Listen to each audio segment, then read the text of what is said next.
All right, so today what we're going to work on really quick is putting two separate maps on the same print, and that way you can have data separated on two different maps so it's easily comparable. So this is just a quick little map of Bishkek area, and then a archaeology data set of like burial places and ancient settlement places. Okay, so I'm going to make separate maps of both of these. I'm going to start out with burial places, and it's really easy. We go and we do a new print layout. Okay, I don't need a title for it. First thing I'm going to do is I'm going to right click on my background and go to page properties, and I'm going to do this at 460, and this one I'm going to do at 240. Okay, zoom out of that a little bit. All right, and what now I'm going to make my first, and I don't want it to be directly in the middle, right? And I want to leave space on the top and the bottom for titles. So I'm going to just scoot that over just a little bit. And there we go.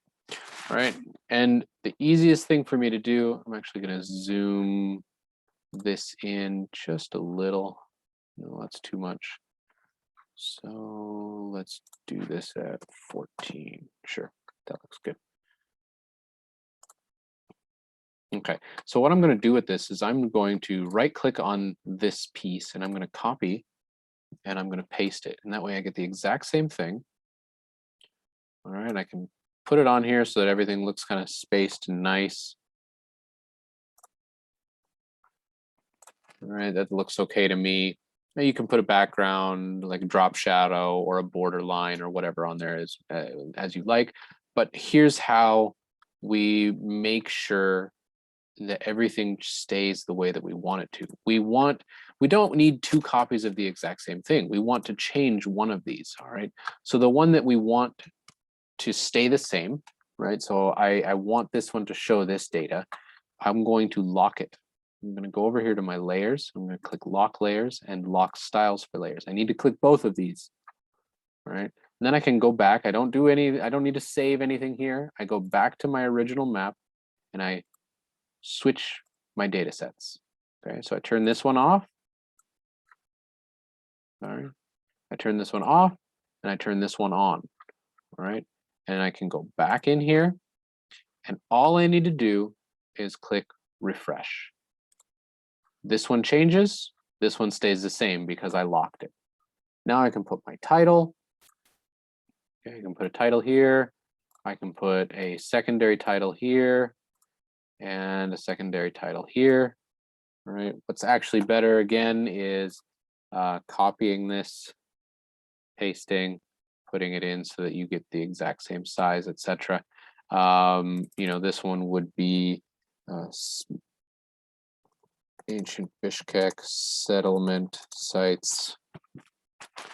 Okay, we'll change this to like size 25. Great. This one is ancient Bishkek burial sites. Again, size 25. Oh, and yeah, I always like to have them centered and middle alignment. Same thing here. Okay, and title, the main title, we'll give it, I don't know,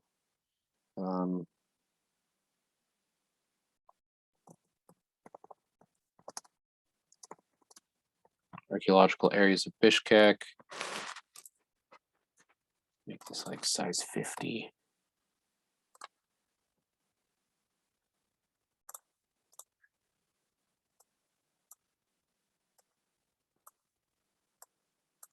Okay, center it up. And we can then put our scale bar somewhere, our north arrow. You don't need to have a legend because we have two separate data sets on separate maps, right? If they were both on the same one, then we would need a legend. But because we have them on separate ones and we've described them, we don't need to worry about having a legend. Okay. Yeah, so this is how you do that. And the main thing to remember is you need to click lock layers, for both of these. Okay, hopefully that helped. And yeah.